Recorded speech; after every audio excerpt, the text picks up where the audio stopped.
So one of the greatest parts of being in Europe, being in Germany, was the food. I wouldn't consider myself a foodie. Foodies weren't a thing back in the 80s, but I definitely enjoy a good meal.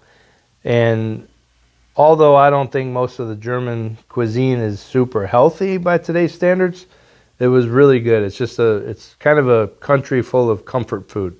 Schnitzels and gravies and Wursts and sausages, and it's super good. But what made the food even better was the people who served you the food, or the experience around the food.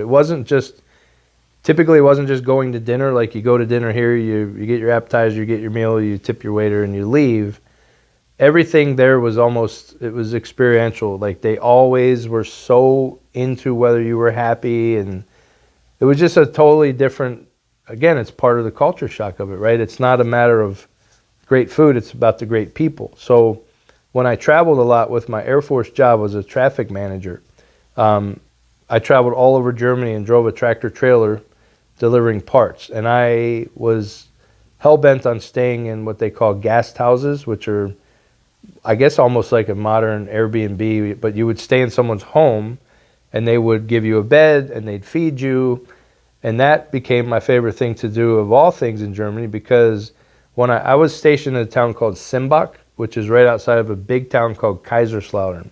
And anybody in the military that's ever been to Europe knows of K-Town. That's what we called it. At the time in the 80s, it was the largest concentration of Americans anywhere in Europe. There was 800,000 Americans in K-Town. 750,000 were Army guys. I was one of the 50,000 Air Force guys. And why that's significant is the Army guys would go out in the field for weeks on end, and then they'd come in town for 4 or 5 days of R&R and just destroy the place. And it's not a dig on American Army members, but it's just not a good look for Americans to be doing that in a foreign country. So a lot of the Germans in K-Town, like, I took an immersion class to learn German as fast as I could. So the first thing you teach you, of course, is how to order food. I go out to order food, and everyone in K-Town would answer back in American, in English. They wouldn't speak German. And I thought, why is that? But they didn't like Americans in K-Town. It was when I got outside of K-Town when I started to really experience how wonderful the German people were, how hospitable.